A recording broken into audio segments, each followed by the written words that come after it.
Most of the information that we're going to talk about has an originating source in the Sumerian culture. We may not be seeing Sumerian pieces, but we know from the historical and archaeological record that that came from Sumerian culture because they find multiple versions of many tablets. A lot of times in the old days when they conquered different civilizations or different city-states, they didn't wipe out their documents. They simply copied them because in their history, the gods were leading a lot of the wars, and the gods were related. So they didn't have a reason to wipe out their memory. In fact, it was the opposite. They wanted to copy it so everybody could be exposed to the information. These are all Sumerians. None of these are gods. This is the king Judea or Gudea. They are usually shown in a position of reverence to their gods, very religious people. They write a lot of stories about dealing with their gods and working with them, feeding them, taking care of them in the temples. And a lot of the records that are found, and these people produced over 1 million tablets. It's not like there's a small amount of information. There's a huge amount of data out there to study. And it also seems that there maybe cannot be much new stuff discovered that would counteract what we already know. When you get 1 million tablets, you can pretty much see a good picture of what they were trying to leave behind. Most of the tablets are called administrative tablets. I sold the farmer some barley and he gave me some sheep. We recorded on a little clay tablet and we made a transaction and they saved that. Of course, a lot of the tablets are religious stories and other kind of information that we're going to find out. So in Western civilization, this culture is said to have sprung up out of nowhere and produced a civilization that left 1 million tablets behind and many, many structures and city-states with evidence and libraries behind. Now, it is the oldest writing that we have complete forms for, like where we have 1 million tablets. That's very rare in the ancient world. There is other type of writing and tablets found, but it's not a complete story. It may not be translatable.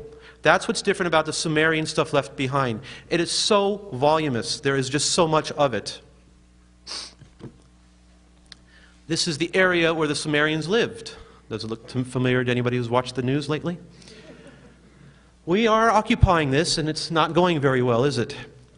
The oldest settlements are in the bottom area here, but this is the Tigris and Euphrates River. Here's Baghdad.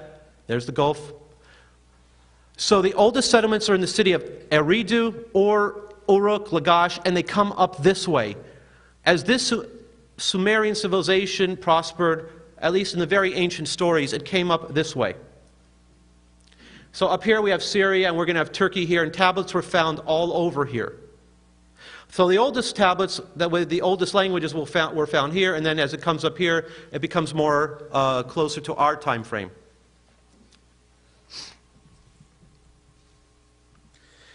This city of Ur is where the Bible says Abraham was born. Abraham was born in Ur Kasdim. His father and grandfather were priests in this area called Sumer. And then he was told to leave, of course, and go somewhere else. And after he left, in the historical record, we see that the people were wiped out. Not the buildings, not the structures, but the people died. And the laments talk about a cloud of death that swept over the area, killed everybody. Mothers were weeping, fathers were crying, but the buildings survived. Some kind of disaster that was in the story created by the gods, very close to what we would think maybe of some kind of radiation poisoning where people die but the buildings survive. Now we're talking about the time frame of these civilization and where these tablets come from, these other information. Now, I want you to remember this 3600. That's an important number in Sumerian mathematics. This is a timeline from a Malta museum. In Malta, they believe they have the oldest temples on earth. They call them, well, they believe that they're 3,600 years BC, and they show evidence of being swept over from a flood. So they date the flood to right before 3,600 BC. This is the pyramids. So Malta is saying their stuff is 1,000 years earlier than the pyramids. Okay, and here's Stonehenge. And here's Athens, Greece, and the Great Wall. And here's Rome and Colosseum. So we are now down here. The time of Jesus was here. The time of Abraham is here. And the Sumerians are up here. 2,000 years before Abraham 4,000 years before Jesus and 6,000 years before us. So our civilization of Western culture had a root that was around for a couple thousand years. Now we're going to see some of the information left behind. Okay, this is kind of blurry. It's probably not possible to get it clear. This shows a library. This is in a museum in Turkey that my mother-in-law actually took on a trip with Zechariah. And we don't actually know if every one of these tablets is translated correct all the way through, but this is how they store them. They're simply clay or stone tablets on a library shelf, and some archaeologists found libraries like this. This is what's the most interesting about this type of data. It hasn't been changed since the scribe wrote it. You can't say that he didn't say what he said. What he scribbled 6,000 years ago to 4,000 years ago is still there. It's not like writing on parchment, where you can say thou shalt not. Hey, let's make that thou shalt. That sounds great. That's not like this. We know exactly what the original said. And who believes that this piece of paper, my notes, is going to be around for 2,000 years? But if nobody blows this up, this will survive. And if nobody breaks it off, it will still be there. Now this is the method of how they were able to translate the old tablets, and a progression of pictographic writing and how it became the later on cuneiform script. First we start with the oldest form of Sumerian pictographic writing. The first one is earth, ki. That's the root of the word gi, or Gaia, for Mother Earth, ki and gi. Notice the earth is not round. The earth is an oval, egg-shaped. That's pretty funny because the earth actually does look more like that than round. Here's the symbol for mountain, which is Kur in Sumerian. In Hebrew, Kur, or mountain, is Har. Kur becomes Har. It's very similar. And then we go down to the symbol for man, Lu. Well, Lu is still a man's name today. And the word Lulu means somebody mixed up. Actually, the Sumerians created that too. They called us Lulu Amelo, mixed up beings. So Lulu, to describe somebody a little bit mixed up and crazy, it's been around a long time. And of course, you get your other usual stuff. So you see, we start with a pure picture, and then the scribe decided, it's easier to turn the picture sideways for some reason. And then from sideways, it became more of a cuneiform until it became letters and words, as opposed to pictures. And so there's a progression. So we know, when we find a tablet that's this, we know it's older than this. We don't have to guess. We can see the progression of how it comes about. And that's how they were able to translate from ancient Persian to Assyrian to Babylonian to Akkadian to Sumerian. And here's the timeline of language on Earth in the western part of the world, from the Middle East to Europe to America. Sumerio-Akkadian is the first full language that we find the evidence of writing in the tablets for. Egyptian is actually after that, and there's a lot of influence in Egyptian from Sumerian and Akkadian. We have a whole bunch of stuff that comes on the side here. Phoenician, Greek, Latin is over here, off of Phoenician. Phoenician is also going into Hebrew. Now here's the Bible writers over here. Here's what's happening.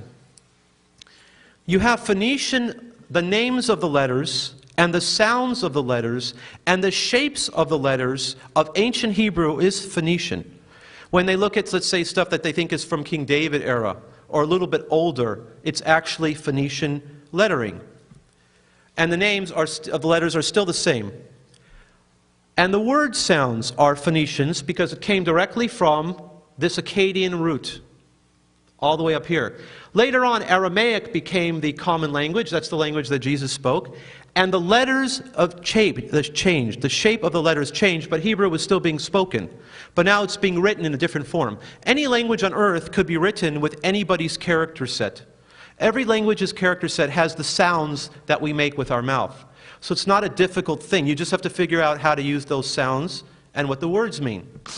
So Hebrew has a double influence that comes into it here and then later on over here. And that's very significant for the kind of knowledge that passes through over the years.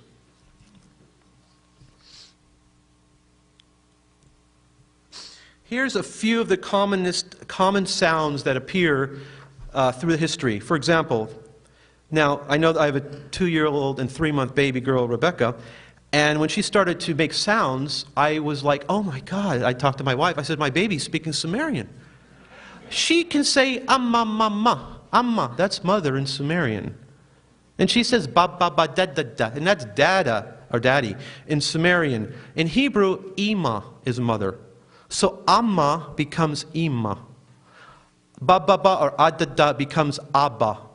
So what happens is the language goes, in the old days, or older days, from more of the basic root sounds to a more structured type of way of saying it.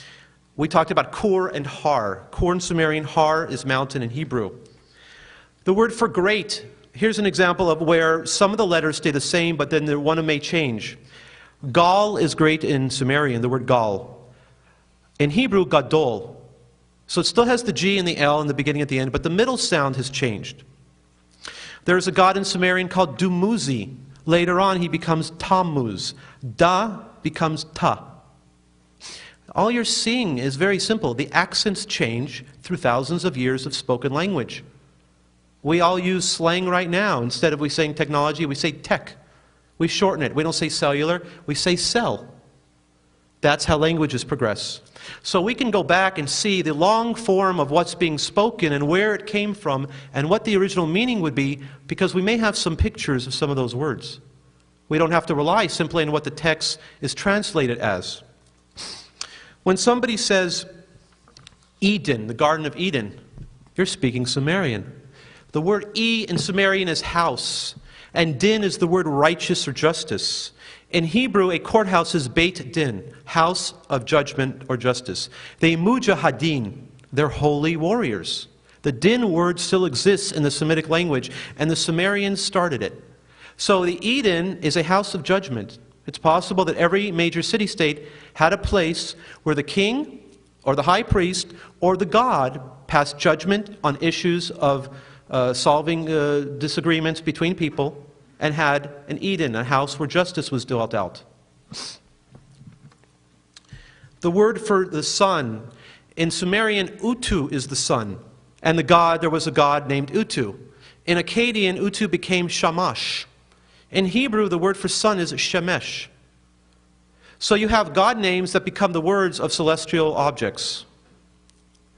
And you have a lot of this play going through history, and it makes it easy in some ways to find the roots of meanings of words. This is just a picture of the table of contents from a book by Samuel Noah Kramer, and I recommend anybody who wants to read more about what the Sumerians had to say and what knowledge they had. Samuel Noah Kramer was the preeminent Sumerologist of last century. Here's some of the things he found the first of in these texts. The first schools. The first Congress, two-party Congress. A king petitioning to his parliament or his Congress to go to war. The king was not allowed in this story to go to war on his own. He had to get approval. The first reforms, tax reduction. Law codes, the first cases of crime and punishment type situations. If you kill an ox, your punishment is how many pieces of coin or money. The first legal precedents, medicine, agriculture, horticulture. Philosophy, the first cosmogony and cosmology, meaning the first stories of how humans came to be and also how the solar system came to be. They discussed it first. Ethics, the first moral ideals. The first Job, a character whose God makes life a little difficult for him and tests his religiousness. Wisdom, the first proverbs and sayings. One Sumerian saying is, man, for his pleasure, marriage. On thinking it over, divorce. And there's lots of them, and they're funny. And then for the purposes of our discussion and how it affects our civilization, the first biblical parallels, a story that seems to be the same as what the Bible talks about. The first Noah, or flood story. First tales of resurrection. Literature, man's first heroic age, the first library catalogs. In other words, sometimes archaeologists broke into a library of a king and they found a shelf of tablets, and the first tablet had on it a list of what's on this shelf. So they were able to compare, hey, this is missing, and this we have, and now we know. And so they were able to categorize very easily in comparison to just finding something that's not categorized. It made it a lot easier. Some of the kings boasted, Ashurbanipal, that he was able to speak the language from before the flood. He wrote this on the tablets. The tablets usually had the signature of the scribe on the bottom.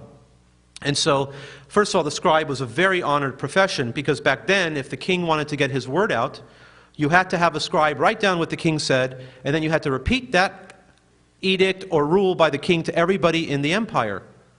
So the scribe was essential for communication and keeping a civilization together. The first destruction, deliverance, the first messiahs, the ideal king that comes to save you from all that's ill. And of course, I mean, just some basic stuff, and he's got the first lullaby. The first case of a woman singing to her baby to get her to sleep. It's very, very fun to go through this stuff. Okay, here's the first real tablet we're seeing pictures of close up. This is a mathematical tablet. For those of you who travel, this is in the British Museum. It's on the permanent display there, so it should always be out. I don't know if you know this. Most museums only put out 10 to 20% of what they actually have. And so if you don't visit them regularly, you can probably miss a lot of exhibitions. This mathematical tablet, which has shapes that look like this, is for measuring areas of land to figure out if a father dies, how do you divide it up to the sons? If you sell a piece out, how do you divide it out? And it has instructions for that. Now here's that number 3600 again. We talked about that. They had a symbol that represented this specific number. And here's some of their other ways of keeping mathematical symbols and drawings. And so it wasn't that hard for these archaeologists and historians to figure it out after they learned the trick. Remember, when you're drawing on a two-dimensional surface, you can't repeat over. You have to have clear lines that are easy to see. So there is not an infinite amount of choices. There is a finite amount of things that you can draw and make lines with. Especially since you're not making a gigantic picture, you're trying to communicate, so it's intentionally made so that you can understand it. And here's the mathematical system that the Sumerians used. It's very unusual. They had a way of doing 6 times 10 times 6 times 10. Now let me just show you how this works out in a way that you're familiar with. 6 times 10 is 60. 60 times 6 is 360. They came up with the 360-degree circle. And then when you took that 360 and you times it by 10, you got 3600, that number that I said is going to be important. But here's what's funny. What people don't realize is that this is what we use today. How many bagels or donuts do you buy when you go to the baker? A dozen. That's 2 times 6. How many months are in the calendar year? 12. 2 times 6. How many disciples of Jesus? How many tribes of Israel? How many inches in a foot? How many hours in a day? 24 we use now. That's 4 times 6. But originally they were called double hours. There was 12 double hours, and they were longer, and then it got changed later. We still use this system today. Who here can tell me how to tell the baker that they want a group of 10 bagels or donuts? I have 10 fingers and 10 toes. Does anybody know how to say a group of 10? The baker won't know it if you said it. It's a deca. Tell him you want a deca of donuts. He's never heard it before. Yet we don't use that. We're using their system of sexagesimal. Even today, in our calendar, in our timekeeping, in our measuring. And their system had this sexagesimal using 60s and 12s made calculations of greater numbers much, much easier. They had a lot less fractions to deal with, and they were able to deal with gigantic numbers. And the numbers are so gigantic that they even represent numbers that the ancients should not have known about. Precession. Precession is when the Earth's axis wobbles in a cycle of 25,920 years. So the Earth's axis is not perfect. What precession causes is the zodiacal changes, in meaning, we are now in the age of Aquarius. Every zodiacal age is 2,160 years, and times 12 would give you 25,920. So the Sumerians had this information, which makes no sense for a civilization in 3,000 years BC. How can you track time over 2,000-year spans?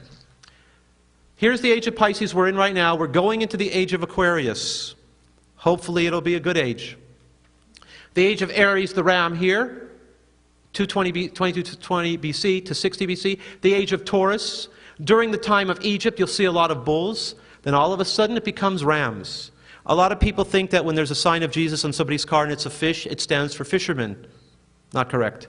It's actually the Pisces symbol. Because back then, these kind of things and events that happened had an astrological and astronomical type feel to them. So they were keeping time in an astronomical way.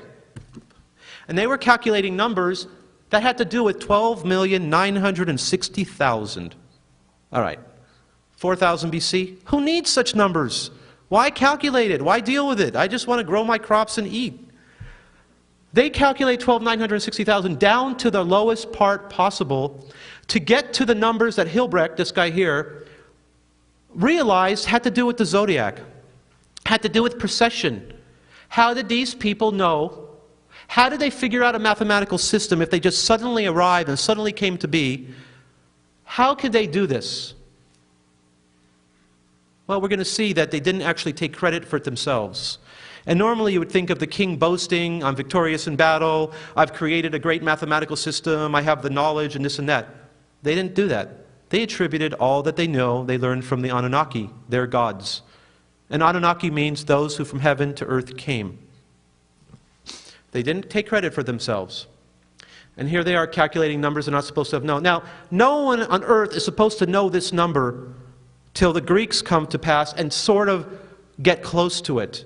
And then to confirm the number happens much later, a few hundred years ago, to make the exact calculation. Yet it appears on planet Earth in a time frame where it should not exist. This tablet and the description of this tablet is out of time from what we've been told about our historical record and the story of our planet. Here's the names of the zodiac that the Sumerians created, along with the animals that they also chose to represent each cycle. Guana, the heavenly bull, that's Taurus. Mashtaba, twins, the Gemini. Here's Ab-Sin, whose father was Sin, that's the maiden Virgo. Dove, pincers, the crab. Every single zodiac, animal, and name comes from them. And it's still being used today. A lot of people follow astrology very closely. And it's amazing to see that even though this is found in historical record, no one's talking about this. If you go to a university class, they'll tell you that the mathematical system comes from the Babylonians. But the Babylonians didn't create it. They inherited it from the Akkadians and from the Sumerians. And we know that because when they found the tablets, they also found the oldest versions of the tablets, which led into the most recent ones. I don't know why the textbooks still say the Babylonians. This is our first cylinder seal that we're looking at, and I'll tell you a little bit how to look at these seals. First of all, this is the impression rolled into clay, and this is some cuneiform script. This is always, or usually going to represent the owner of the seal. These were used like stamps, so that your name was on it, and you chose like a motif of a historical story, a religious thing, something like that, to make it colorful and impressive. They created these seals as a negative onto a jewel which was hardened, and then they rolled it on clay or stone or something that they can impress upon, clay. And no one really knows how they created them because they were created as negatives. But they always have interesting information in them. First, we see 4 humans here drinking beer from straw. Yeah, the Sumerians created beer. They actually recorded over 200 different recipes for beer. They loved beer. Now, first of all, we know this is the Earth and the Moon. This is a star, but it's 8-pointed, so we think it represents Venus. And the number 8, I'll explain later why 8 would be Venus. Here's Mars, here's Jupiter. Oh my, what is this? Saturn. With rings? Hello, you can't see Saturn with rings unless you have binoculars at least of 10 or 15 power. There's no other ancient depiction I can find anywhere that has rings other than this. This is a very unique piece on this planet. And this is also unusual. The straw is in between Mars and Jupiter. Now, what's in between Mars and Jupiter? Well, it's the asteroid belt. Are they saying that this is the asteroid belt? No. But it is consistent with where the asteroid belt really is, isn't it? See, a lot of what we're going to see tonight, is it consistent with what we're familiar with? Is it consistent with what we know? Or is it opposite with what we know? I wouldn't talk about the straw if it was over here. I wouldn't talk about it if it was over here. But it happens to be consistently in the place where the asteroid belt really is. And I think that's interesting, because it is showing Saturn with rings. Maybe it is talking about the asteroid belt. We don't know. There's nothing else on here to indicate that they are trying to make more of, give you more information than just a simple, like, this is our local neighborhood. Here's another religious, astrological, astronomical type of seal. First of all, this is now we're seeing gods. How do we know they're gods? They're on animals. They also have usually funny hats. Okay? Why are they on animals? To show that they're lofty. They're higher than humans. They're lifted above. Notice they look pretty normal. They look humanoid. They're not shown as anything other than humanoid. We have more stuff in the sky here. Here's a winged disc. Very popular motif. 7 dots. Another looks like eight-pointed star and a crescent moon. Again, then we have this object, this conical-shaped object that's in the middle on this thing. And then we have this lady here with this kind of claw that we think is a medical device that's shown in other pictures being used for either births to cut umbilical cords and things like that. This 7 dots throughout archaeology for several hundred years has been thought to be the Pleiades, the 7 sisters. Zechariah is the first researcher to say the 7 actually represents Earth, which makes no sense, but we'll see later on a tablet why 7 possibly could be Earth. It's very different than any other historian archaeologist is saying. Most people who would come here who don't believe that would say that that's the Pleiades, but we know it's going to be Earth, and we're going to see why. Also, we're going to see that somehow this shape becomes a common motif in ancient depictions. This is the victory stela of Naram Sin. It is pretty old. 2300 BC, he was a king in Acadia. We have them going to war against this object, being afraid of this object, conquering this object, praying to this object. This god guy has horns on his hat. We will see that horns usually depicts one of the gods. We have some astronomical things up here with multiple rays coming out. Usually if it's 12, it represents a certain god named Anu. The different numbers of petals or leaves coming out will determine which god they're trying to revere or pay homage to in the picture. But once again, we see this shape becoming extremely important in this culture. And here is an example of a king or god taking credit at least for a victory in battle. This is a... Oh, and by the way, that covers part of what's called the Wars of Gods and Men. Because this guy, who's probably a god, is leading the war, as a general would. He's there up front leading the humans. This is a drawing of pieces that are in the British Museum once again. They have full-size wall reliefs. They're 6 to 7 feet tall. They have a hallway that has both walls covered. And on this wall is Assyrian depictions of battle and different things. But in the text that describes the battle, the god was helping them to win the war.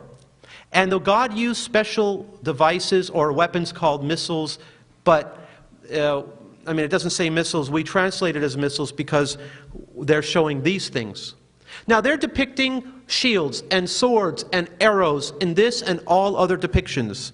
They have accurate pictures of every aspect of war, but they also have these missile-looking objects that are flying around and described as the weapon the god used to help them. And again, a story where the god was physically involved in the war that the humans were fighting. Not just as a fantasy, but in their case, accrediting the god with winning that battle.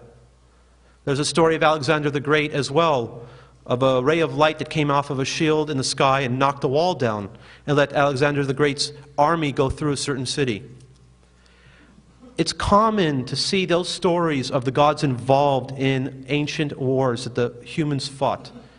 But when you see a recreation in a movie like the story of Troy, Helen of Troy, gods were involved in that whole mess as well in the actual Greek mythology. But they never show you that in the movie. But that's what the true story says, or the original story. Here's more pictures of these kind of cone objects, again with stars around them to show that we're talking about something that has to do with sky. Look here, more star symbols, and this little guy inside this little chamber. Zechariah calls this a radiating chamber. And then we have this, who knows what that is, something that's flying in the sky. It's a side view, it could be just a scratch. Now these could be nothing, or they can be consistent with what we've already seen. Reverence to this type of shape. connecting this type of shape with their gods, connecting it with stars, and them simply recording what they saw in front of them. Simple and easy to translate the information, to send it through the thousands of years. They simply drew what they saw. This is in Egypt. Tomb of Hoi on the wall.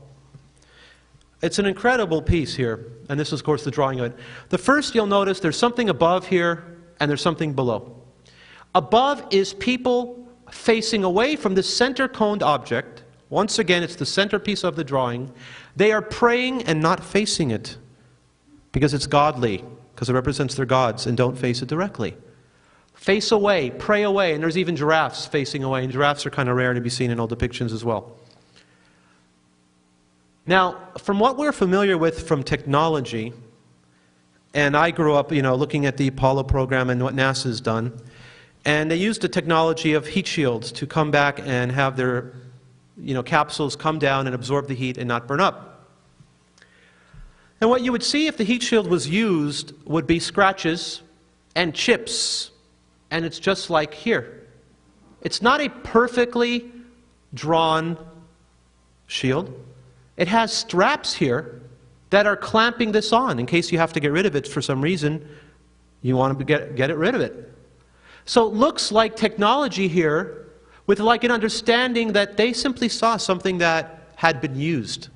It's not perfect. It's not pristine. They're not showing this object that has no flaws. That would be godlike. They're showing a reality-based picture. They're simply drawing what they saw. Down here we have things that look like gears. Here we have these shower-looking things. And here we have guys holding hoses. These guys are doing maintenance. You're seeing technology. You're seeing work to clean up or repair or refuel whatever's going on here. And then we have these things here that look like exhaust ports. Now, I've seen a picture from an underground silo from a Titan missile. And exhaust is used in a modern way the same way this picture depicts. The exhaust has to be exported to the side. This could be heat or filters on the side here. And what's beautiful is that you can go to Egypt, you can go to the Tomb of Hoi, you can see it for yourself. Don't trust this drawing. Go see it with your own eyes. Take your pictures from every angle. Do the research on your own. Decide for yourself if it's showing a rocket, if it's showing technology, if it's showing something real. But at least you'll know where to go now to see it. I'll tell you, this is the kind of thing that excites me. I can't wait to get back to Egypt. There's a lot of stuff to see. And you have a lot of these things. You see these in Egypt as well. Little characters, godlike beings, inside of these capsule-looking objects looking out of the window. Very common. These were put on top of pyramids and other memorials, and it's usually the top stone, the capstone. But it's just something that pops up all the time. Again, is it consistent with what we know? Or is it completely off the wall and it has nothing to do with anything we're familiar with? Another reference to this cone-shaped object, Phoenician cone, showing this object seated on a platform surrounded by a wall and a giant temple surrounding this. Now, we think that this location they're talking about is Baalbek, Lebanon, and we're going to see some pictures from Baalbek.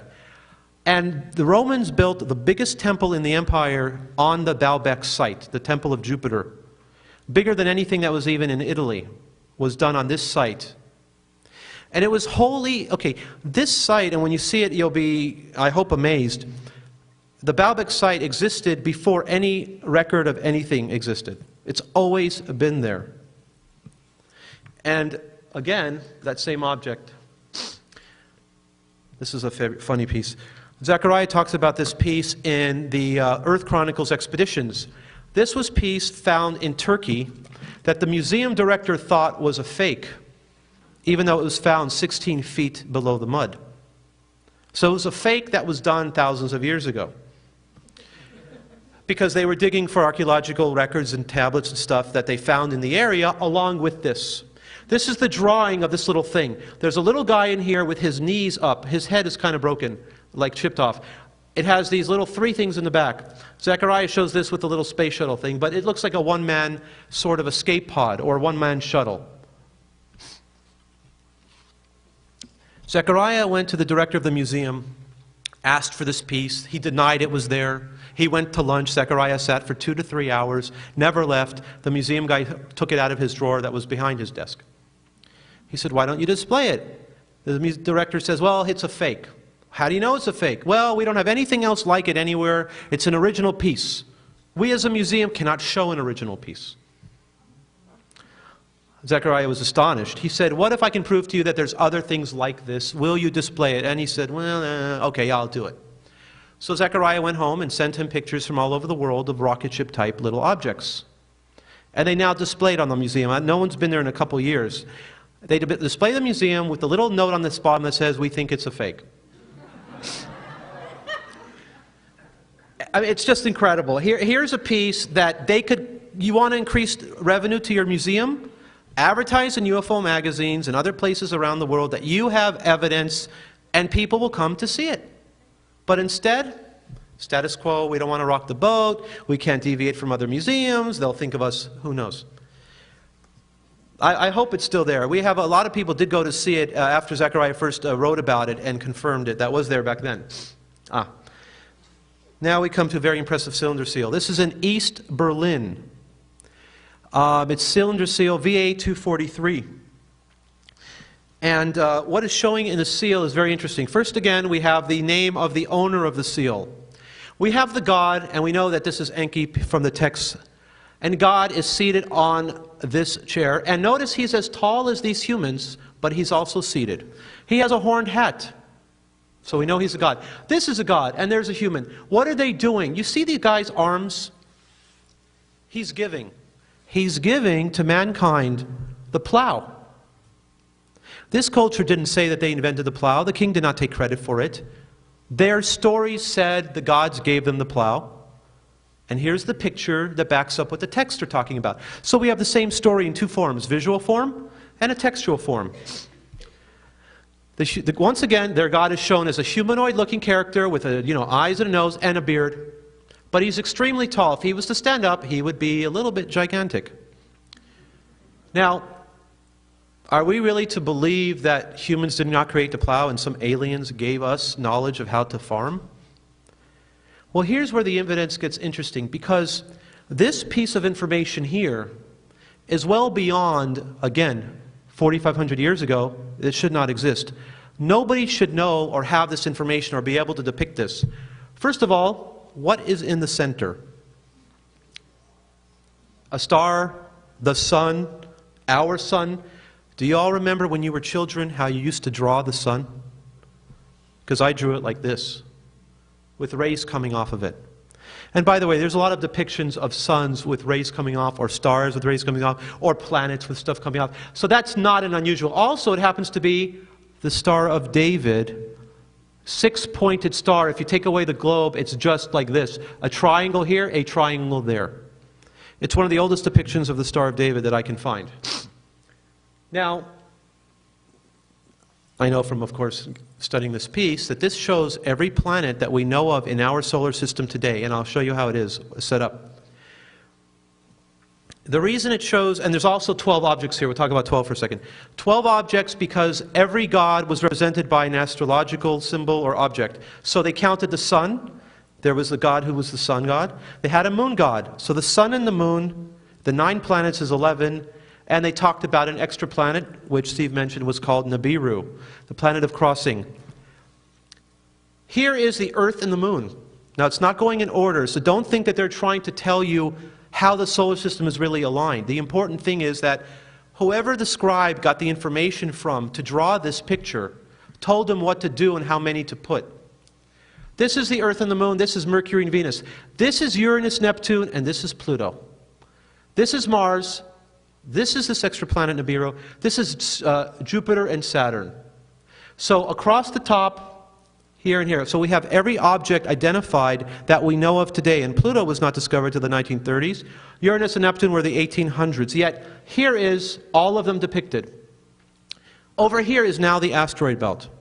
So if we were to draw this, we would show little pieces of rocks broken up here. What's interesting is they show a planet over here.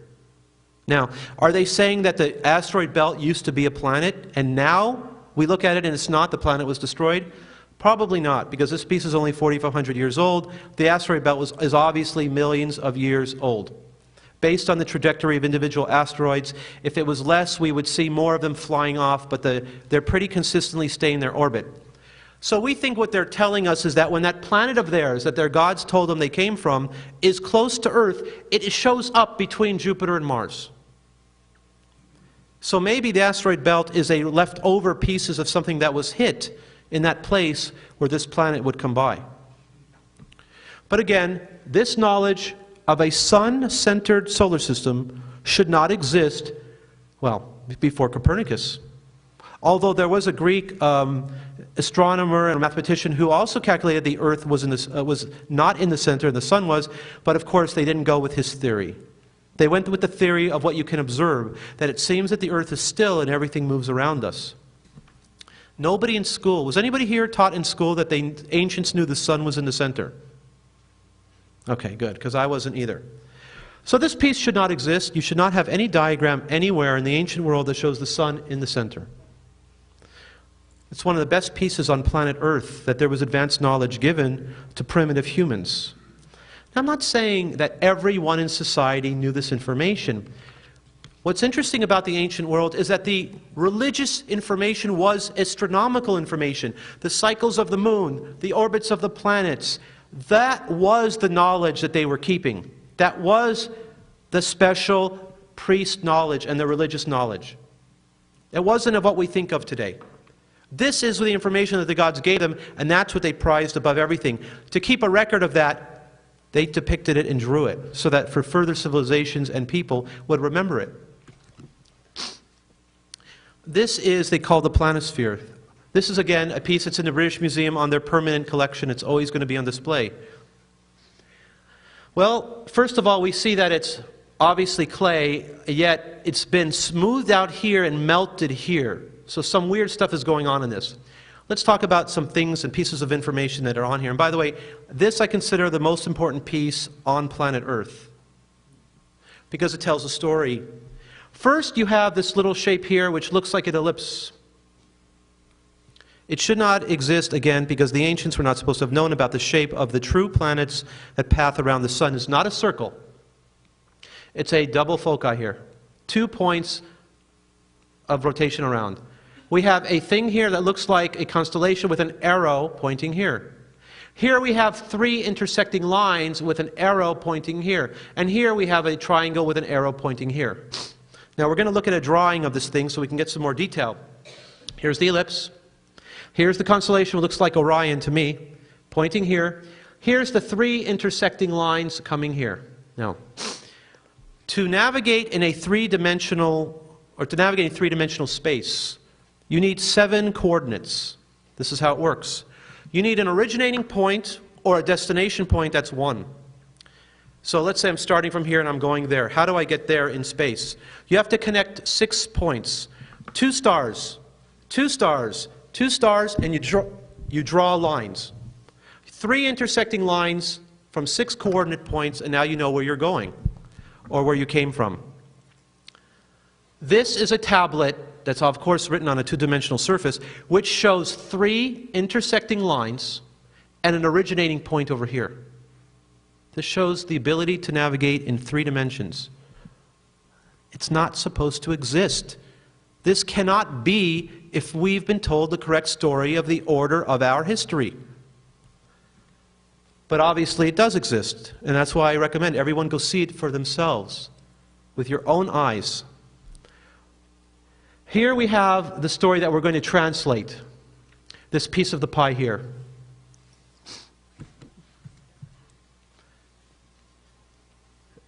We think this is saying that they came from a mountainous planet, this direction, and they made a course correction between Dilgon and Apin. They came here. This is the sky above Earth. It was called the Way of Enlil. Here is the sun, and then there's 3 planets, Mercury, Venus, Earth. So here they're showing that this is the 3rd planet from the sun. But what did they say over here? The deity Enlil, the god Enlil, went by the planets. And how many planets did he go by? 1, 2, 3, 4, 5, 6, 7. Wait a second. 7. Pluto, Uranus, Neptune, Saturn, Jupiter, Mars, Earth. That's where Zechariah figured out why they called Earth the seventh planet. Because they came from the outside of our solar system and came inward. If you're born on planet Earth, we are the third rock from the sun. If you come from outside the solar system, we are the seventh planet of orbit that you pass by.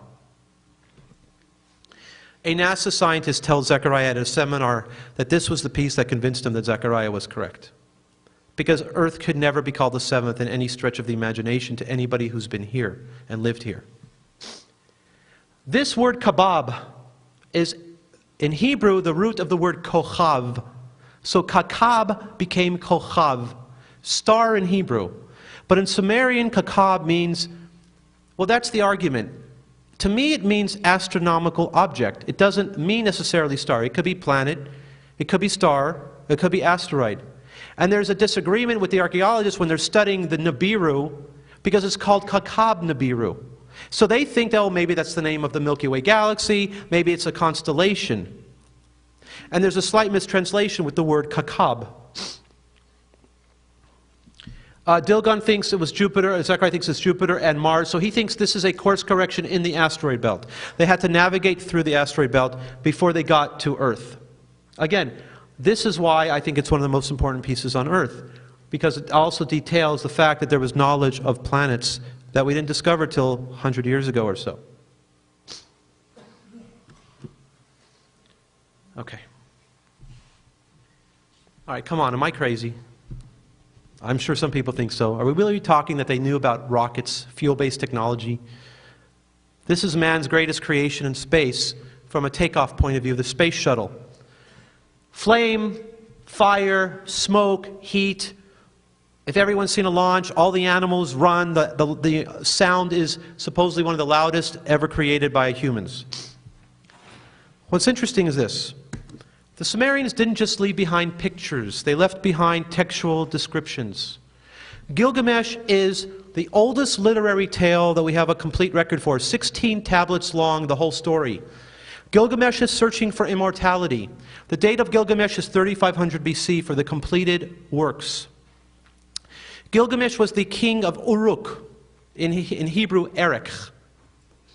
Ah, it should be the root of my name there. Okay, and Gilgamesh was, he thought he deserved immortality because he was two-thirds divine. Because his mother was a Anunnaki female, or a goddess. His father was the priest and the king of Uruk.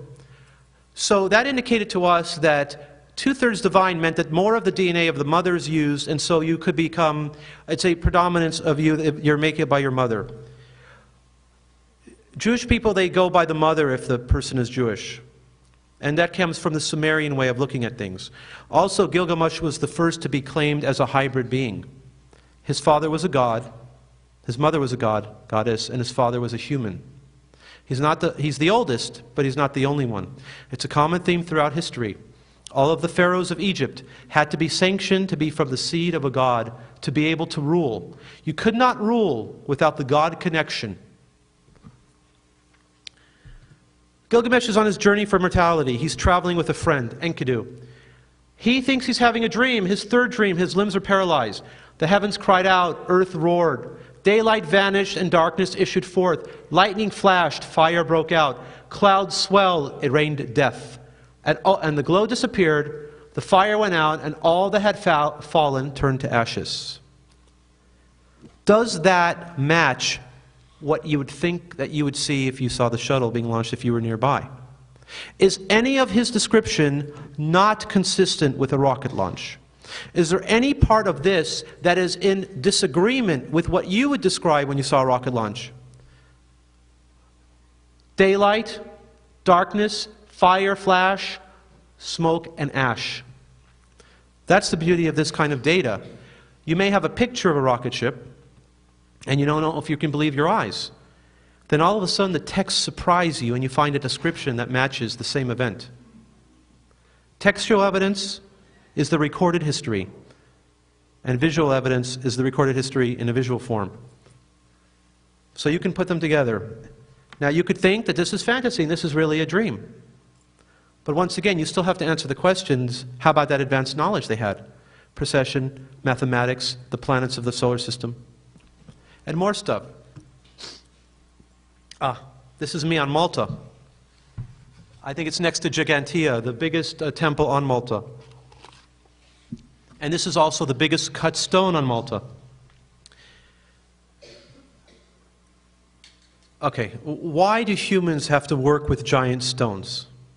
Why not just use these little stones over here? They're so easy to move around. What is the point? Who thinks that this is a big stone? You do? Okay, great. Thank you. Somebody does. It is a big stone. I felt pretty small next to it. But it's not the biggest stone on earth. Because this is child's play for people who use giant stones and move them around like we do a deck of cards. This is the biggest cut stone on earth. 35 people are standing in front of a single stone that is cut and sticking out of the quarry even today. This is the area of Baalbek, Lebanon. This is the area where that little coin showed that object sitting on the platform. And this is 1.5 miles away from where 3 of these stones are actually in place on the plateau of this platform. Now, if you're a giant and you get 10 of your buddies around together, can you lift this stone? It's over 1,100 tons. We cannot lift it today except straight up and straight down. We cannot move the stone today with our technology. And yet this is 1.5 miles away from where 3 of them are in place already. But they're not in place at the bottom where the small stones are. They're not in place in the middle where the medium stones are. They are at the top. From 1.5 miles away quarry. Who needs to work with such stones? What is the purpose of using gigantic stones? It just makes your life more difficult. And the construction even more difficult. But what's the purpose of it? What do you need it for? If you're launching a rocket and you have fire and smoke and exhaust coming out, you have to absorb it somehow. And you know what? This is a perfect natural way to do that. You don't go to Earth and bring your... You go to Earth and you find what you need on the planet and you use the resources. You take your tools and you build what you need. And Baalbek is a giant stone platform. And you know what? Stone is made from extremely high temperature. So it could absorb exhaust from a rocket and protect the civilization that's around that.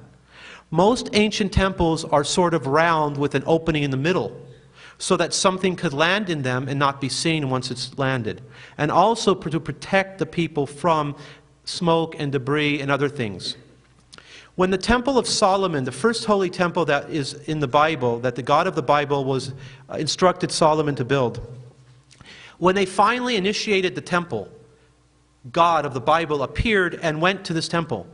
But the cloud and smoke from the God arriving chased everyone out of the temple.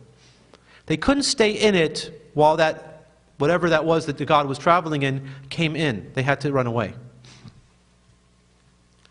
This is something that nobody can visit anymore for the moment. It's in Baalbek, Lebanon, where Hezbollah probably has a training camp still. There was a small opportunity when there was peace in the 90s for a while, and Zechariah took a tour group and went there. Now there's houses that are right here, so you can't get a clear, wide picture of this thing. They basically have built, civilization is built up to the edge of this temple. But it's an incredible sight. And then if there's ever a chance to get to Baalbek, Lebanon, please go, if it's possible. Okay. These are some of the oldest figures that we see in around the year 3500 to 4000 BC. They're definitely very alien looking. These characters carried wands. They're called Ubakian or Ubakian figures. But they are also described in the text of what they were used for. They were used as, not like an android, but more like a medical servant. They were instrumental when Inanna was killed for 3 days. They came down and resurrected her after 3 days. They had with them knowledge that apparently a lot of knowledge stored in what devices were called the Me. The Me was a handheld, we think of it like a chip, where it had instructions and information on it. And there's a story of Inanna, we're going to see pictures of Inanna later, of stealing a handful of these chips, and they weren't able to do certain operations. And then she was followed all over Africa and different places before she gave up the chips. And that's also how she died in the story. These characters were sent down to fix her, to diagnose the issue, the problem, and to medically heal her. Some people think they look reptilian. I and Zechariah definitely do not believe in the reptilian theory of anything. There's a lot of depictions of demons and other kind of beings that are fantastical. But all the depictions of the gods are humanoid looking. All the descriptions of what they were doing had human behavior and traits. And these characters are described. And they're not any of the leading class or ruling class. They are simply programmable beings. Okay, now we're seeing a picture of Anu, the chief god of the Sumerian pantheon. He's being attended to by two humans here. They look young, so they are short, but he's really tall. He also has a lot of ridges on his hat. And this is a 12-pointed star, so his symbol, that's Nibiru, 12. So he's the top of the pantheon. And there's also a picture of him and his wife together. There was no problem with the feminine or them depicting females. They had goddesses. It was some of their most popular gods were females or goddesses. Again, if he stood up, he would be really tall. This is in the museum, Syria Museum. Syria and Turkey have a lot of great information and stuff to see. And this is like about 6 feet tall. Inanna, the first bikini model in history. She was sexy. She was a seductress. This is an old piece as well. Inanna was talked about as, first of all, she was the granddaughter of the Anu, the character we just saw before. She was talked about as having a boat of heaven. She put on a full outfit of 7 different things that were described. She was the prototype of, her name was Inanna and Ishtar. Inanna is the root name of the name Ina, which is a popular Russian name, and Anna, or Anne. So that name has existed since the beginning, or those several names. Here is a life-size, 6-foot-tall statue of her, also in a Syrian museum in Aleppo. I'm sorry, in Mari. It's the Aleppo Museum in Mari in Syria. This is the front of her. Now, she's a princess, and she's supposed to be wearing a very elaborate headgear, but it's not very pretty. It really has very big shoulder pads, and has this horn thing here, and it's not really attractive, and she's holding this thing here. And let's see the back of her. Okay, it's not as clear, but the helmet here is very thick in back. We have a replica picture. This is from what you could buy if you go to their museum. It's a replica, like a souvenir. So it has this tube-like thing that we think is an air or breathing tube. Technology again. Here's the back of this helmet thing. Again, shoulder pads very thick, not very attractive, not a good headdress for a princess. Let's go back for a second to see the original and see if this makes sense. Now, if you were to see this and think about what I've just said without knowing how she was described, it wouldn't make sense. But she was not only described as a flyer, she was depicted. In this thing here, we are going to see a drawing of what we think it looks like. We think it's showing similar to like a World War I pilot's type outfit. Goggles, little symbols that have to do with flying or flags or whatever, and things like this. Now let's go back to the original. Here's these symbols like this, these colorful things. Here's these things sticking out. And by the way, this is a cylinder seal. This is a jewel that you could press into clay and it would make an image. Now, is she always depicted as a flyer like this? No. Because the motifs, she's very sexy. She has wings. She's trying to tempt you. She did a lot of tempting in the stories. But again, showing wings to denote flight. Not flight by magic, where you can just lift up and levitate. None of the gods were ever described to act that way. Every single description of flight had a vehicle or a vessel as part of the story. A boat of heaven. a divine bird, a shield of fire, and many other descriptions that are ancient in words because they didn't know what to say. The prototype of angels having wings is from this Mesopotamian motif of showing wings to denote flight.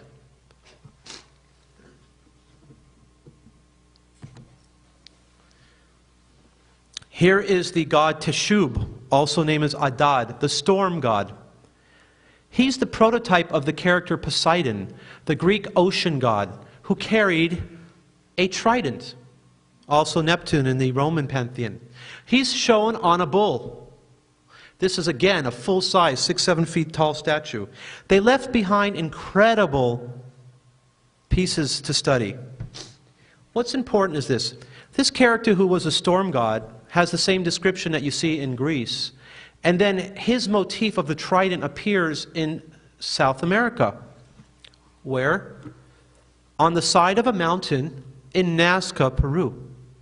This is the hill. Nazca is a plateau, and if you are not familiar with Nazca, Peru, they are gigantic drawings on the ground that can only be seen from the air of animals, monkeys, birds, and other things, but you can't see them unless you're coming in at 1,500 feet. On the ground, it just looks like a scratch in the surface.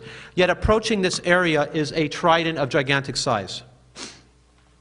It shows a connection between some of these characters and our world, so they didn't just stay around.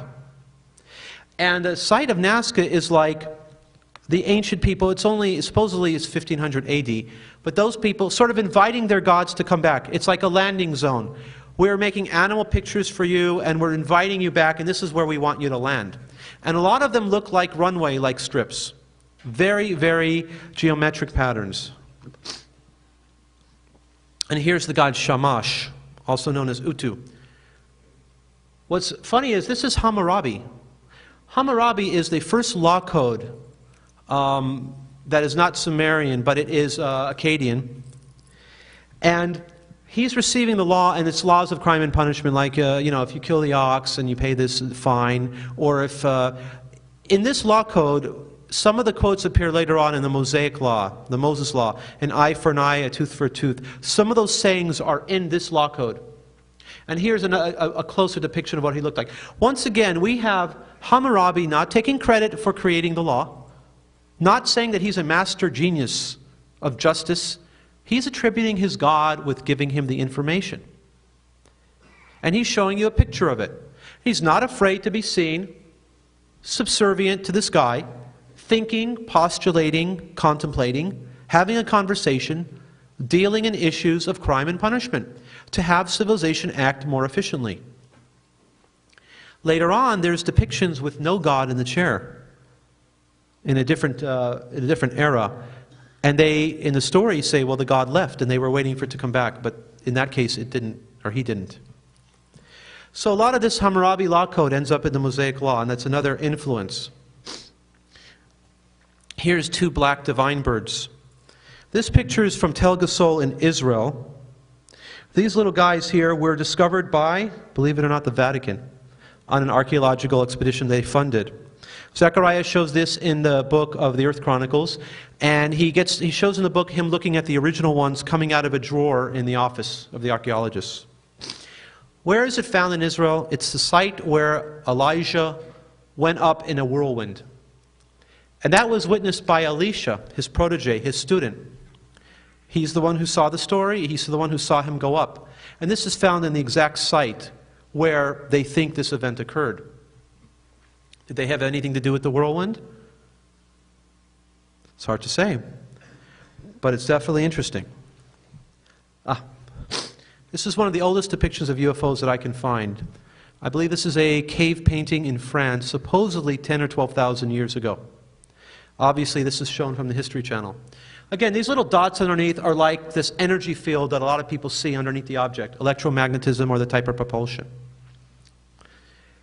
If that's the case, this has always been with humans. This stuff has never not been around. There's never been a time in history where there weren't these objects, or there weren't gods, or there weren't depictions that show technology. You know, me growing up in Los Angeles in the 1970s, thinking that primitives were primitive, thinking that we were the epitome of creation and civilization, and, oh, we're going to the moon in 1969, 1970, how wonderful. Yet they've always been around if you knew where to look, if you were open to what you could see. Ah, they're watching you. These are the eye idols. Many of these found all over Sumerian and Mesopotamian areas. The characters that we're going to see in a minute were called the Watchers. Igigi in Sumerian. Igi is the to see, the verb to see. In Hebrew, iri, or ear, to see. So Igi becomes iri. Very similar sounding, but ga becomes ra over several thousand years of spoken slang and language being changed slightly here and there. In the Dead Sea Scrolls, the Watchers are the Iri. In the Sumerians, it's the Igigi. And that's how they were depicted. Pictographic writing from some of the oldest Sumerian language. Let me just give you that for a second here.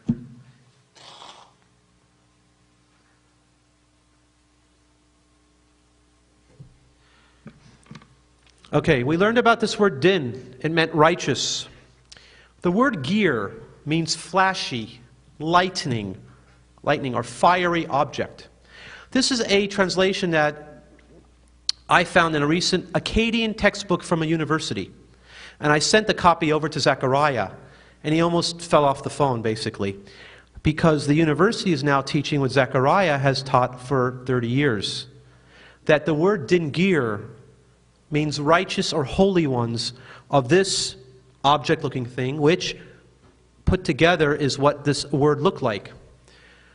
Ladies and gentlemen, what you are looking at is the first word in recorded history of Western civilization that means the word God. This is the first time the word God was used, and it didn't even mean God. God is the mistranslation, and we're going to see how. The word Dingir is righteous people of this flashy lightning object fiery thing, rocket ship.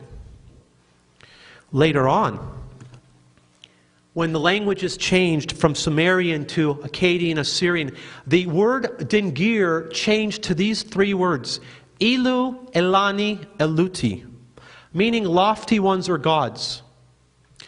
When you look at a translation of Sumerian document or text, what you see is this.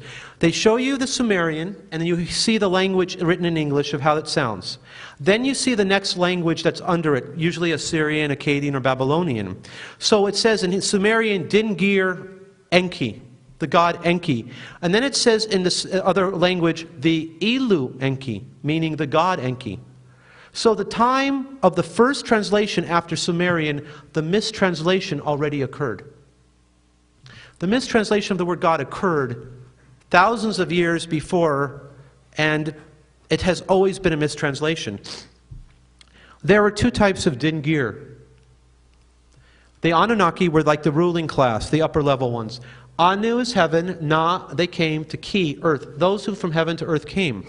Then the Igigi we mentioned, they're more like the orbital crew. They are the crew members. They don't have rank. There's going to be more non-ranked people or soldiers than there is going to be the top-level officers.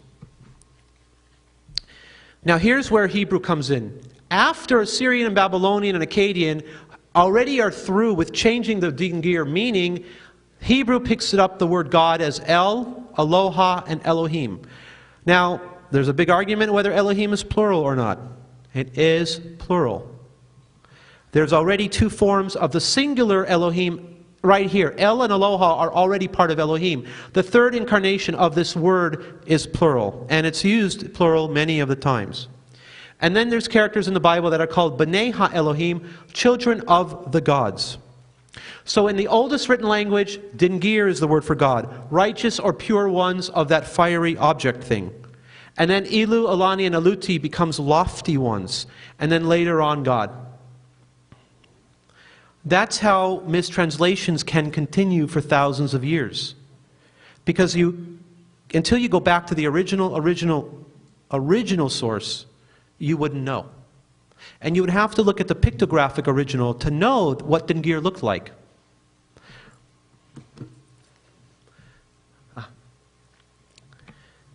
The creation of humans, shown in a pictorial form, visual form. This is the goddess Ninti, or Nintu. She's holding up the first man. And in the text it says, "My hands have made it, I have created it." Here's a like a tree of knowledge with 9, 1, 2, 3, 4, 5, 4, 9, the birth, what do you call it, the months of pregnancy. Here is her husband, Enki, the chief scientist, whose symbol was a symbol that looked like entwined DNA. The symbol that doctors use of a winged snake surrounding something was Enki's symbol. He's holding, I can't believe my own eyes, a test tube. 3,000 years BC, 4,000 years BC, this guy's got a test tube. And on the wall here on the shelf is flax of some kind of formulas or potions. And then there's a guy here who's mixing in this pot potions. In the text it's going to describe, we're going to see what they're mixing. So this is a visual form of what happened at the scene when humans were finally created. And now the textual description. Let man bear the load of the gods. Yeah, it's true. We were created to do work. The Bible says the same thing. We were created to work in the garden. The Sumerian story is we were created to do the work of the gods. Create a mortal that he may bear the yoke. Let him bear the yoke, the work of Elil. Let man bear the work of the law of the gods. Nintu, also Ninti, but Nintu in this translation, the way they read it here. Ninti shall mix clay with his flesh and his blood. Then a god and a man will be mixed together in clay. Humans, in their story, is a creation of 2 different species, a hybrid being. Will be mixed in clay. Let us hear the drumbeat forever after. Let a ghost come into the existence from the god's flesh. And let the ghost exist not to forget the slain god, the great Anunnaki who signs the fates. Nintu mixed clay with his flesh and blood. Does anybody think this story is familiar? This is the biblical story. But I'll show you how the Bible abbreviates it, so that you're not telling the story of multiple gods, but more of a single God doing the actions. First of all, let's talk about the word Adam. Adam in Hebrew is man, but blood is dam. Hebrew has word roots that make up the words, and many things form from them. The color red is Adam. Adam is man, dam is blood, and red is Adam. And Adamah is earth or clay, but it's actually red earth or clay. So, when the old story, and Atrahasis, by the way, is the name of one of those characters who was Noah, the flood character. Here, clay, Adamah. Blood, Dam. Man, Adam. Every one of the roots that Hebrew has is from here. That's why there's so many meanings for the same root. So they kept in Hebrew all of the different variations of the meaning, and it's formed the basis and understanding of how the language came to be, and we can see the original. Why then would all these individual meanings be in the same root? There's a little more here. Okay. This is from Zechariah's books. It's a good way to talk about it. First of all, the word for soul in Hebrew is nephesh. In Sumerian, nafishtu. Nafishtu is the old way of saying the same word. It's the long form. But nafishtu came from a Sumerian word, she'imti. She'imti literally means breath, wind, life. So when they say, the ghosts come to existence from the god's flesh, it's the same as saying, let the breath be pushed in. Okay. And let's see how the Bible words it. First, the quote, let us make man in our image and our likeness. It's a plural statement to an audience. And God formed the man of dust from the ground, which is Adamah, and he blew into his nostrils the soul of life, and man became a living being. Let a ghost come into existence from the flesh. That's the same way of saying that he blew into his nostrils the breath of life. And look here. In Hebrew, the nephesh word is from the root she'imti, and there's another word called neshama. Neshama is also soul or spirit. And nishmat is in the form of leda. So in Hebrew, nishmat is in past tense. Now watch this. Nishmat is shamata. So one word in Hebrew, nishmat, which is the soul, is the same sound as the Sumerian she'imti. And then you have the word nephesh, which is the same sound as nafishtu, which came from she'imti. And how do we know it came from that? Because they found translation texts that said this word in Sumerian is this word in Akkadian. And they had picture sets that said this word in Sumerian, this symbol became this word and this symbol in Akkadian. So that's what Hebrew does. Hebrew picks up on one side the sound of the original language that was spoken for thousands of years, and then in another way it picks up the meaning. And it divides it into two different forms. So one root of Hebrew for the word neshama, nishmat, comes from she'imti, the Sumerian original. And another form of nephesh comes from the Akkadian version of the same word. And then all the meanings of Adam and blood and red and all those are all part of the Hebrew meaning. So the connections become more strong. And this is also part of how it works. The word Anunnaki is those gods. The chief god was Enki. So think about these sounds. A-na-ka. Forget about the vowels. The language changes over thousands of years. But for those thousands of years at their festivals, from father to son, they are being taught what is our knowledge, what is our stories. And the Anunnaki, the A-na-ka, the Enki survives for years. And how does it survive in Hebrew? The word for giants is, lo and behold, Anaki. The word that went God in Sumerian is now the word for giant in Hebrew. Anak, Anaki, Anakim is plural. And by the way, Anaki is Enki. The first vowel is either N or An. What's the difference? It's the same thing. So in the Bible we have the giants, the children of Enki. Now that's the sound of the word. So Hebrew is picking up the sound of Anunnaki. What about the meaning of Anunnaki? Those who from heaven to earth came down. They use the word Nephilim from the Hebrew word nafal, fallen ones. This is the term where fallen angels came from. How do we know it's the fallen ones? How do we know they're not meaning giants from the Aramaic Nephila? Because they already have a word for giant here. And here they have the same meaning. In other words, Nephilim is those who fall down from above. The same that Anunnaki means, those who from heaven to earth came down. So Hebrew picks up the meaning and uses Nephilim, and Hebrew keeps the sound and makes it the word giants. And that's the play on word that Hebrew uses and where the original sources of those meanings come from. So when these stories enter the Bible, they have a source where we can find it. Now, other characters in the Bible, there's stories of Rephaim. They were giants. Today, Rephaim means ghost in Hebrew. But in the Bible, Rephaim are a type of giant. Og, king of Bashan, who was a Rephaim. And then there's, of course, Goliath. Goliath is another Sumerian word. In Sumerian, Goliath is great. Gal, we talked about great, is similar to the Hebrew Gadol. Goliath is a greatness or even greater. Goliath is something we use even now to say about something that's gigantic. It's Goliath. The same meaning has applied for thousands of years. Okay, here's our first original Hebrew here. Vayir'u b'nei ha'Elohim et banot ha'adam ki tavo hinei v'yikachu lahem nashim b'kol ashar b'charu. The children of the gods saw. In plural form, the word b'nei is plural, children. If it was singular, it would say ben, and meaning son. Ha-Elohim, it's the gods.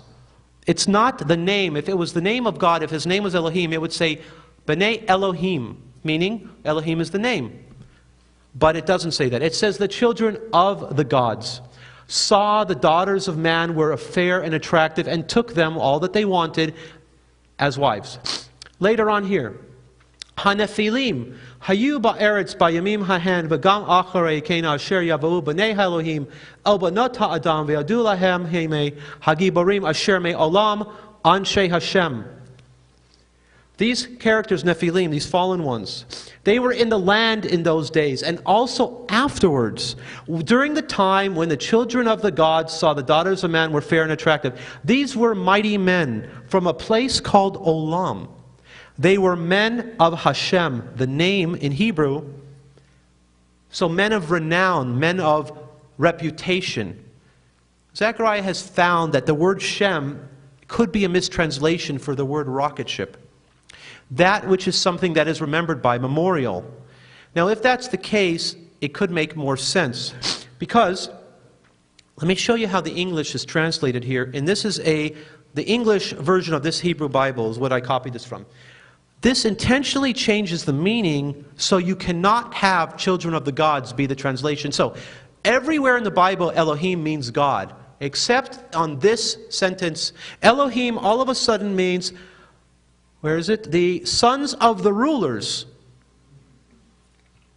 An intentional mistranslation put in because one of the purposes of the Bible is to teach that there's only one God.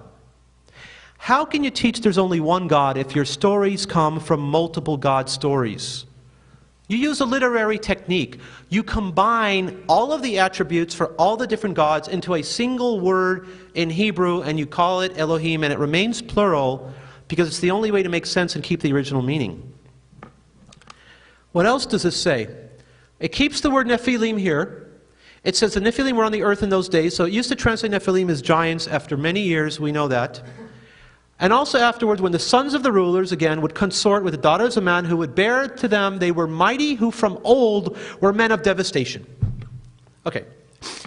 That's not what it says in Hebrew. It says they were mighty men from Olam that were men of either reputation or men of the Shem. But all of a sudden it says devastation. I cannot figure out why that is there and why it says that. But, you see, instead of saying Olam is a place, Olam could also mean, let's say, forever in Hebrew.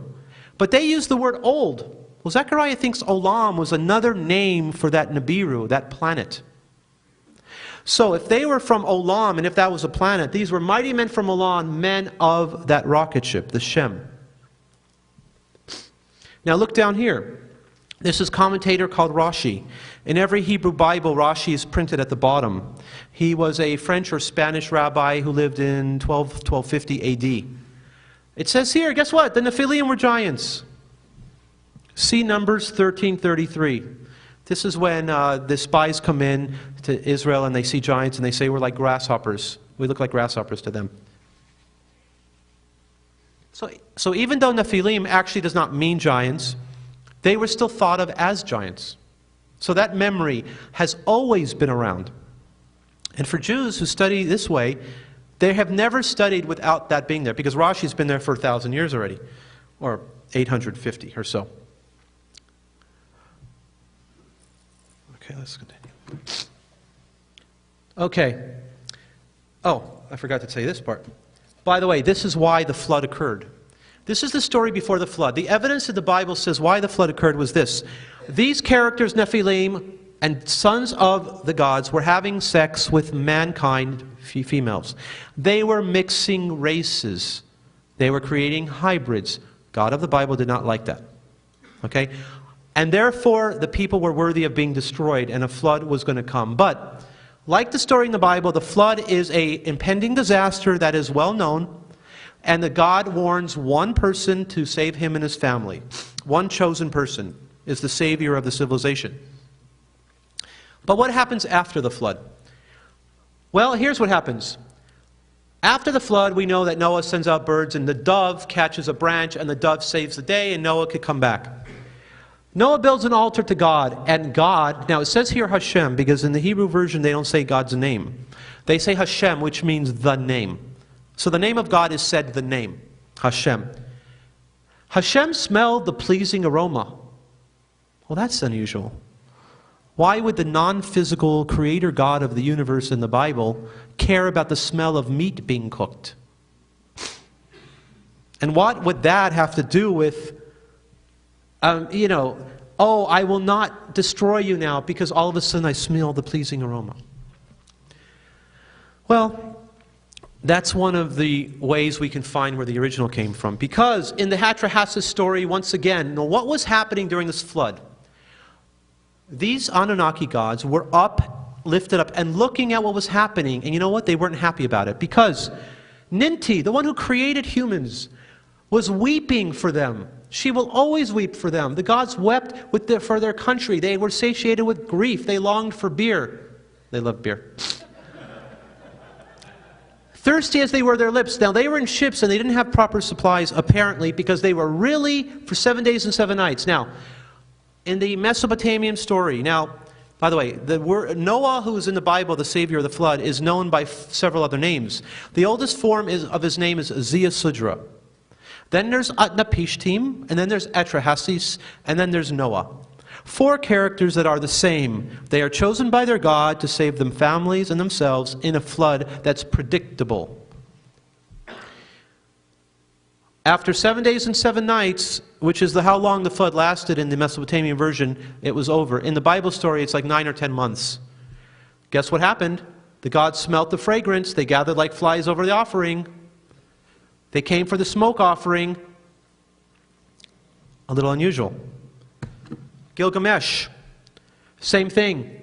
The gods smelt the fragrance. The gods smelt the pleasing aroma. The literary people who wrote the Bible must have just loved that line, so they kept it in.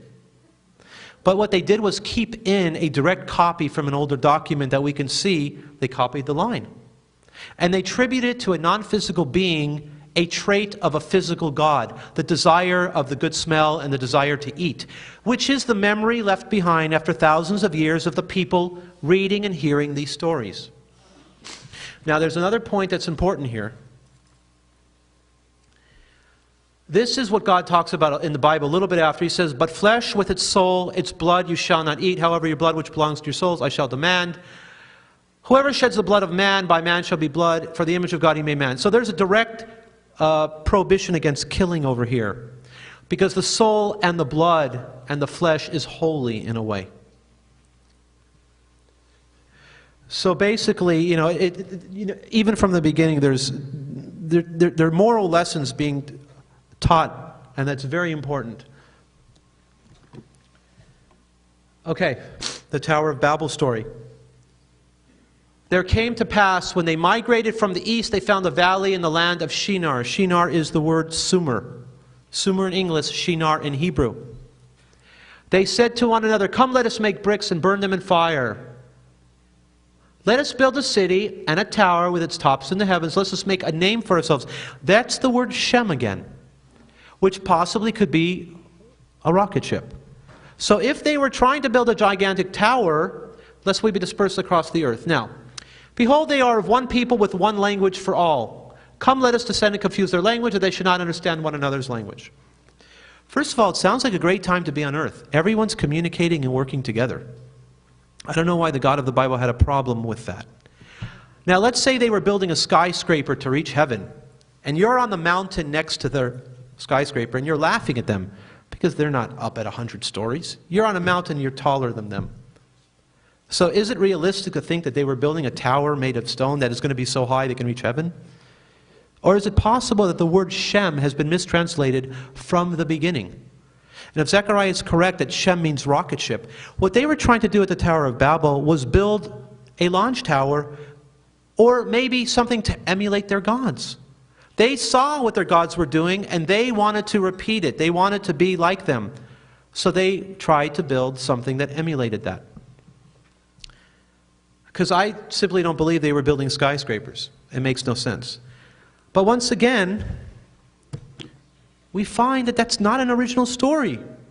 Because from an old thing in the Ashmolean Museum, this is again from Samuel Noah Kramer, man had no rival.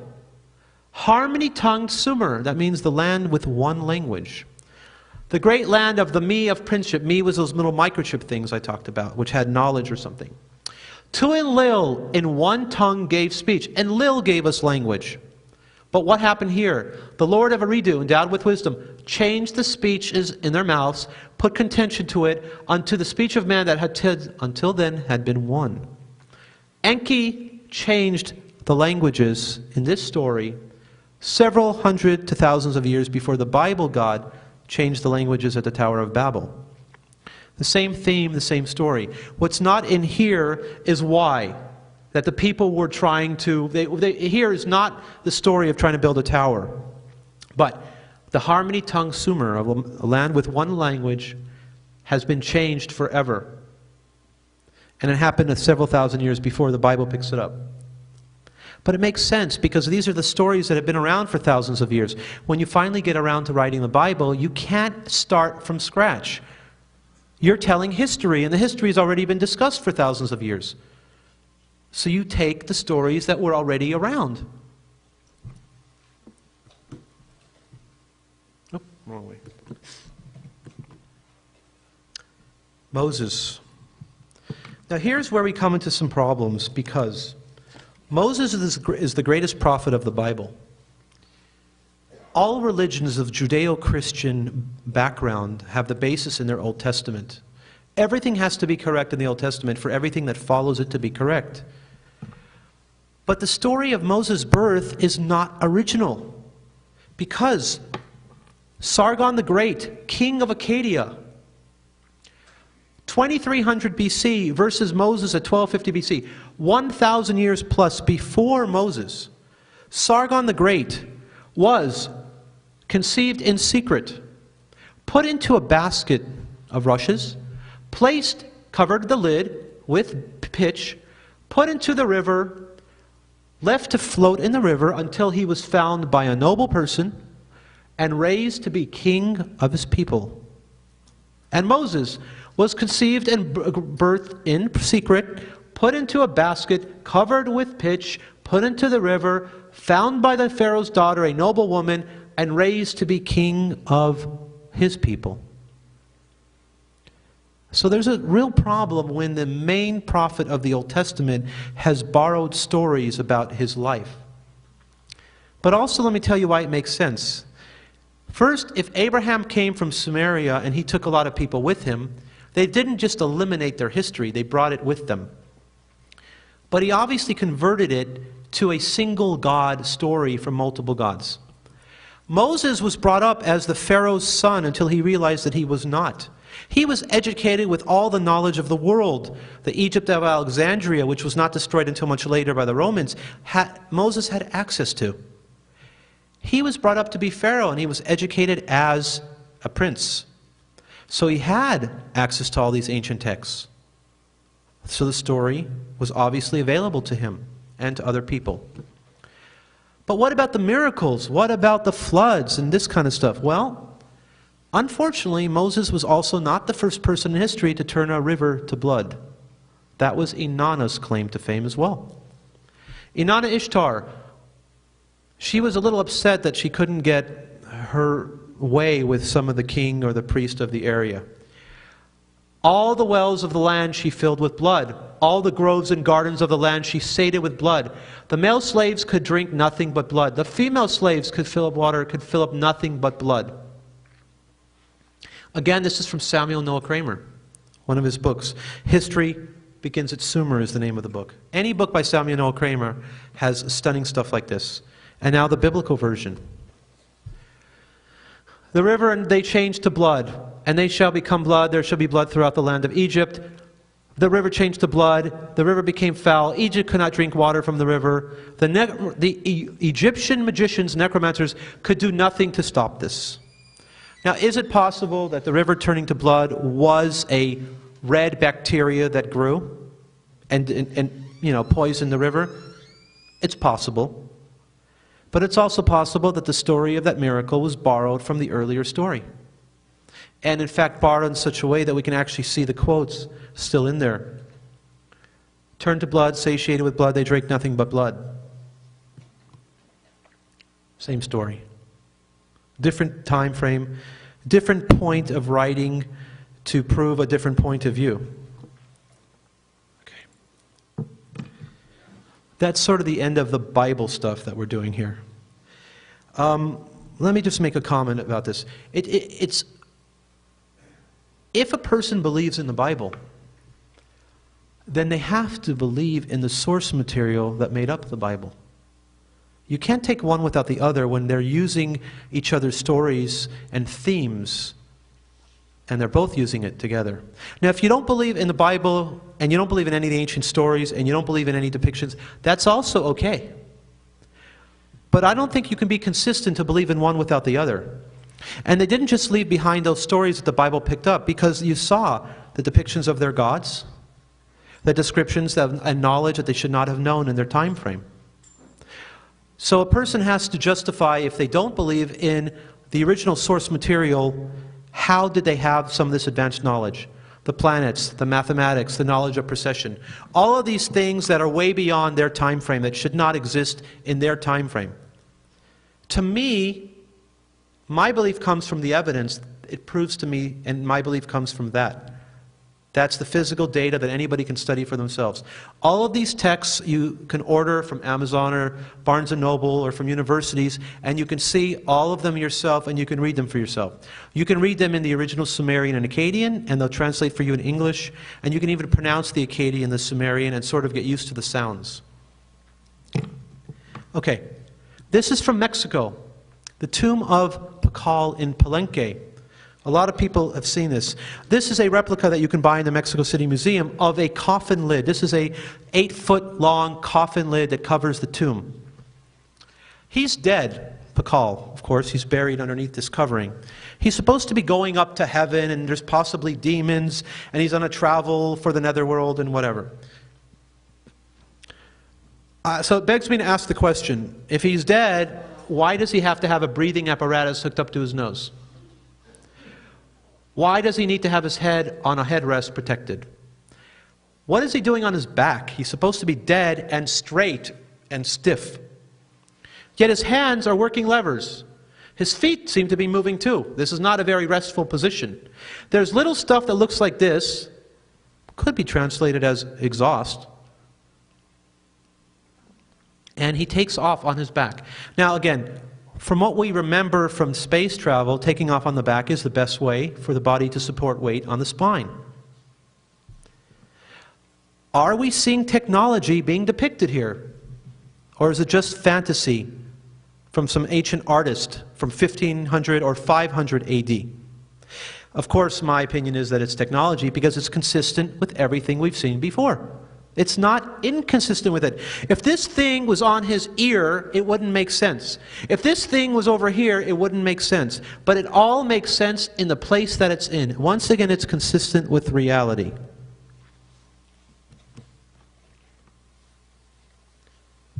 The Great Pyramid of Egypt.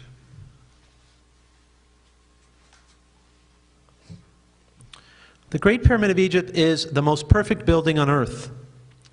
Yet it's also a scale model of planet Earth, or at least of the northern hemisphere. The x-axis is the radius of the northern hemisphere. The y-axis is the equator. The size, or the scale, is 1/43,200 to the size of the real Earth. That number is very familiar to me. 43,200 is a precessional number. And I'll show you how that works. What they left behind in the building of the pyramid was to leave sort of a code. Now, when you go to Egypt, they're going to tell you that the pyramid was built in 20 years during the flooding of the Nile off-season, where they would have been having to flip 20-ton stones like a deck of cards in Vegas. It's just not possible. There's millions of stones in the Great Pyramid. It was obviously built over a generational time frame. The ground plan for Giza matches Orion's belt in the year 10,500 BC. The fact is that the pyramid is so perfect that if you look down the 480-foot length of it, it doesn't deviate more than 2 inches. If you took a laser-guided beam, you would be able to connect it to the other end. First of all, to get a scale model of the Earth means you had to have known the size of the Earth. You would have to have seen the Earth from the air and measured it. You can't do it from the ground, and you can't do it 10,000 years ago. Also, 43,200, that's a precessional number. Here's how it works. We talked about that 3,600 year and that number of their 3,600 year. That was the time frame that they calculated for that planet Nibiru's orbit, 3,600 years of our years. This number 43,200 is 12 cycles of 3,600. Once again, 12 comes up. But it's also something else. It applies to humans. 10 fingers, 10 toes. This is 20 zodiacal ages. So 2,160 years times 20 is 43,200. And 3,600 times 12 is also 43,200. They left a code behind that connects our base 10 to their sexagesimal. But who's talking about that? They don't tell you any of this when you go to Egypt. It should not be, if what we've been told has been true. But it is the reality of what is there. So what we've been told has to be changed, not the pyramid. Also found in Egypt. Perfect models of what airplanes in flight could be. Is that shocking now, after all that we've seen? Not to me. There was a lot of knowledge being passed through. Another thing found in Egypt, 3,100 BC, carved from a block of schist. What is the point of this object in 3,000 BC? It doesn't make sense. They used to fan you with big feathers. What is this, an air conditioning thing? It's a flywheel. There's no purpose for it in the ancient world unless there's technology to use it for. Plus, look at how perfect it is. I mean, it's just wonderful. The Egyptians have incredible stuff. And if they were to come out and say, guess what? Come to Egypt because we have evidences of aliens and technology, more people would come.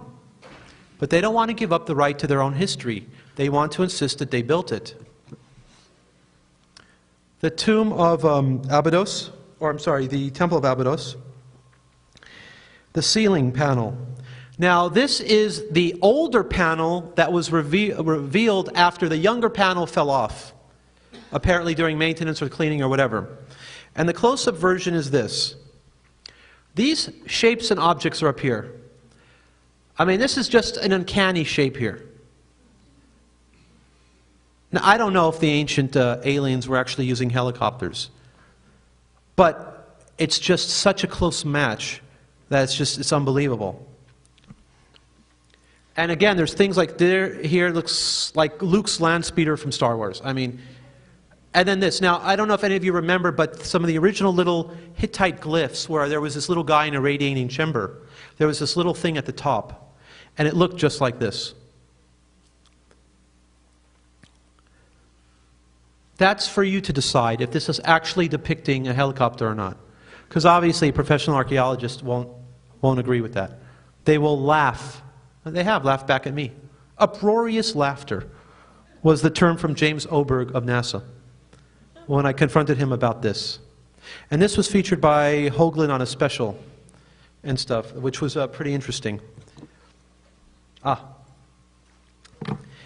Here is, in the top, is a battery from Iraq. And this is a lot of people think there's some kind of, not only technology, but electricity being shown in some ancient depictions in Egypt with these things, with snakes, meaning electricity, and these black and white wires, and this transistor-looking thing. So after everything we've seen, it would seem to me that, you know, they don't care that we don't believe what they're depicting. They're just depicting what they see. They're simply drawing what they see. They don't have a motive behind it to convince you of anything. They're just recording history. And we are lucky enough to be here and see it. What I have here in front of me is some quotes from the Dead Sea Scrolls that I'm going to read to you because I have not made a slide of it. The Dead Sea Scrolls, which were found in a cave in Qumran in Israel, are from the 1st century BC and AD. In the beginning, a lot of the Christian researchers were trying to show that the Qumran activity and the caves was the beginning of Christianity. But what was happening was they were not releasing all of the tablets and the correct translations until the new version of the Dead Sea Scrolls in English, which now has everything in it, allegedly.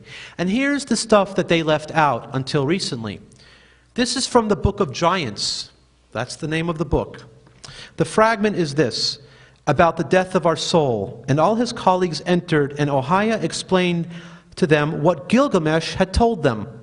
What? Gilgamesh in the Dead Sea Scrolls? Are you kidding me? And judgment was pronounced on him, and the guilty cursed the princes, but the giants rejoiced over him. And then later on, first of all, there's a name here, Shemhasa, which is very similar to Semyasi.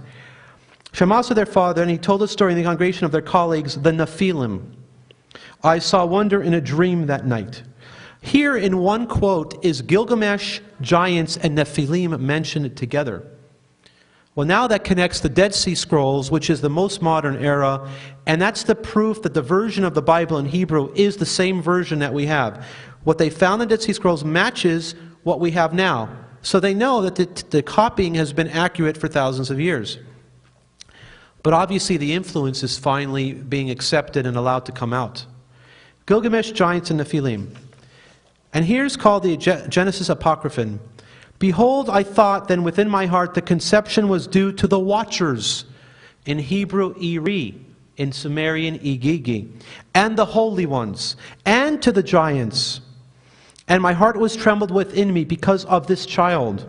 Then I, Lamech, approached Bath Enosh, my wife, in haste, and said to her, by the Most High, the great Lord, the King of all the worlds, and ruler of the sons of heaven, until you tell me these things truthfully, if tell me this truthfully, not falsely, by the King of all the worlds, I will swear.